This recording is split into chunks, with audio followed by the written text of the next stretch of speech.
pearls of grace and wisdom. Imam Ahmad, the Imam of Ahl Sunnah, was described by Al-Dhahabi to be a true Imam. And Shaykh al-Islam, he said, قال الإمام الذهبي هو الإمام حقا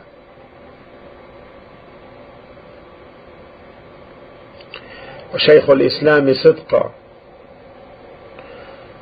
And truly Shaykh al-Islam Abu Abdullah Ahmad bin Muhammad bin Hanbal,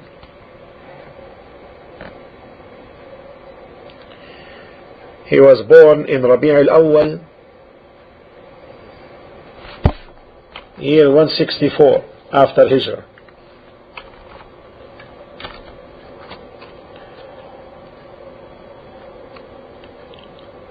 His father died when he was young, and he was raised by his mother.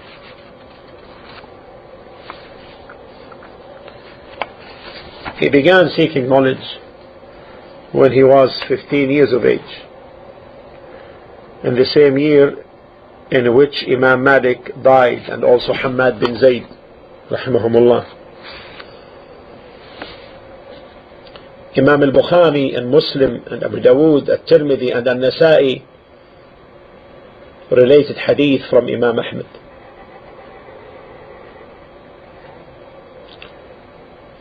Imam Ahmad got married when he was 40 years of age.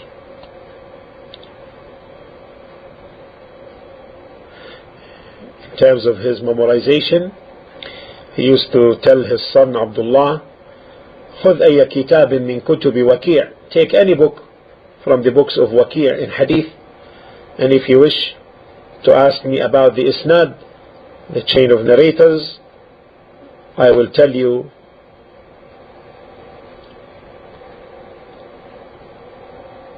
about that.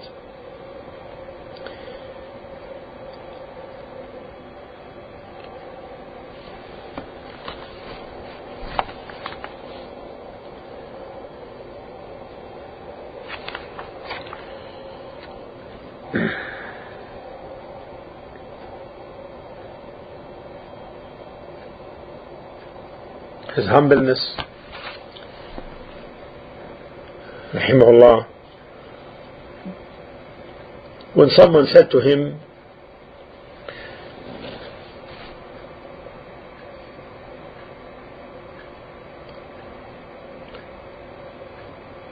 your staying alive is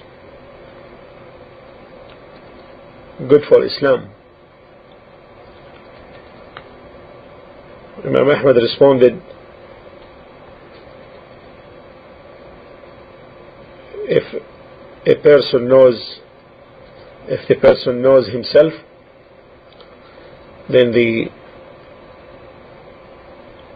statements of others would not benefit him, or does not benefit him.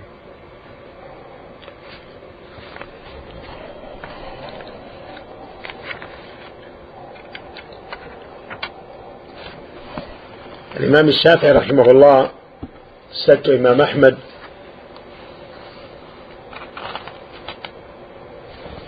يا أبا عبد الله إذا صح عندكم الحديث فأخبرونا حتى نرجع إليه. If the hadith is authenticated with you, then tell us about it so that we return to it, mean and take it. أنتم أعلم بالأخبار الصحاح منا, you know better concerning the authentic from the reports than us. And this is the humbleness of a scholar, in taking the knowledge from one who is younger than him.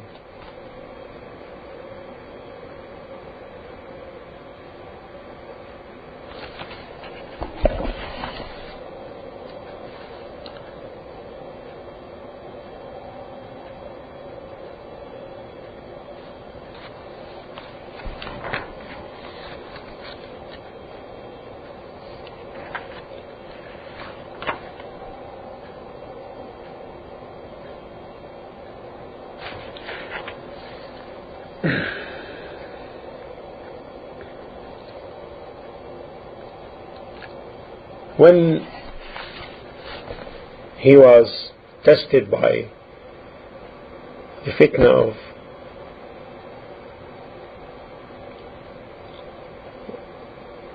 Khalq al-Quran, that the Quran is created, which is the fitna of the Mu'tazilites, a man came to Imam Ahmad and said, أنت اليوم رأس, today you are a head, a leader, والناس يقتدون بك, and people follow you. فلئن أجبت ليجيبن خلق كثير. If you answer them to this, on this, then many people would follow pursuit. And if you don't, many will refrain. And remember, if this man, meaning the Khalifa, if he does not kill you for that, meaning for your position of not accepting that the Quran is created, if he doesn't kill you, then you will die. It's inevitable that you will die. فَاتَّقِ اللَّهَ وَلَا تُجِبْ. So fear Allah and don't answer them on that.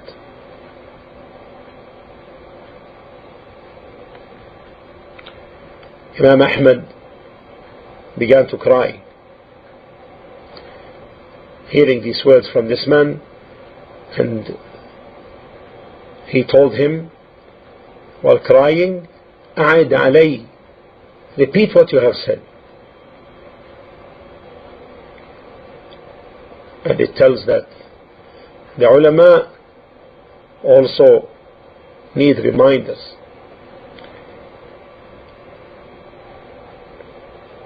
And he, Imam Ahmad, said concerning this test,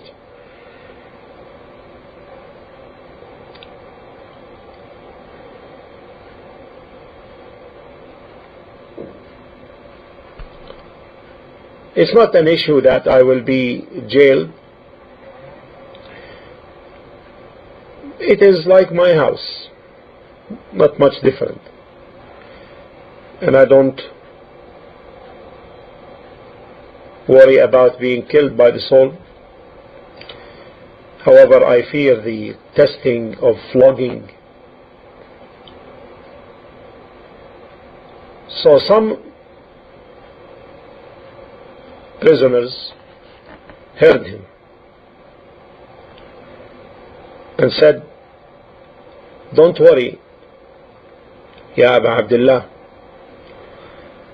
it's only 2 flogs, then you don't know where the rest will fall on you. Imam Ahmad said, فَكَأَنَّهُ سُرِّيًا, or it was said that as if this eased it upon him.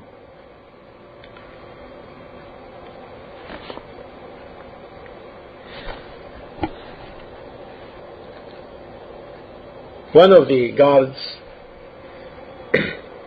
said, I hadn't seen someone like Imam Ahmad, like Ahmad, he said. He was so firm in his heart.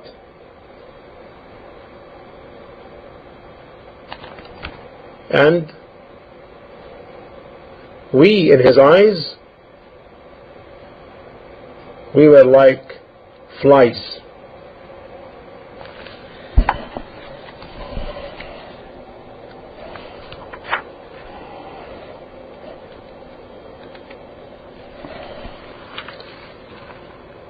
He was taken, handcuffed from his home.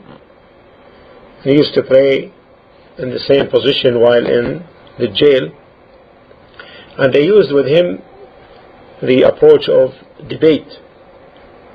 And he used to respond with the strength of proof, saying to them, أعطوني شيئا من الكتاب والسنة أقل به. Give me something from the Quran and the Sunnah, and I will say by it. And I will say it. What was their response? They said to him, ما عندك إلا كتاب وسنة. You only have a book and sunnah.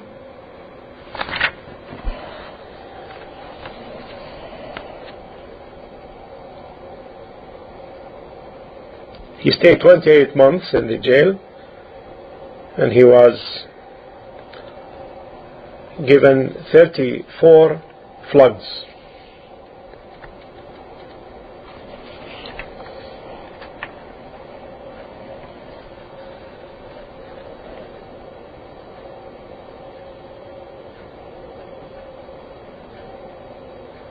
Afterwards, the Mu'tasim ordered that he should be released from the jail, and then after that Al-Khalifa Al-Wathiq took power and the fitna returned, but Imam Ahmad stayed at home.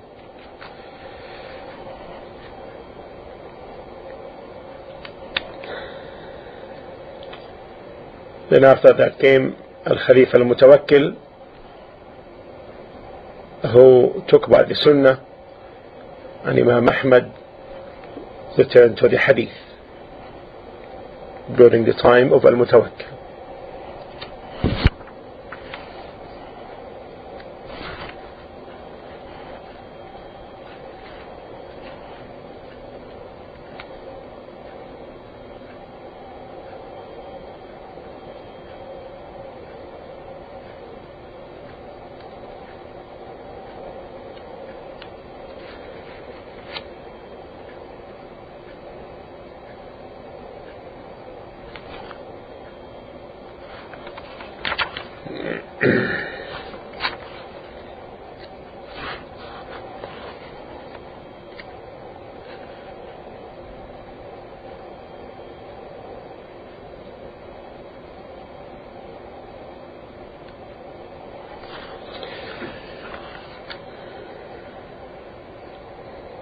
He rahimahullah died on 12/3/241 on the day of Jum'ah rahimahullah rahmatan wasi'ah.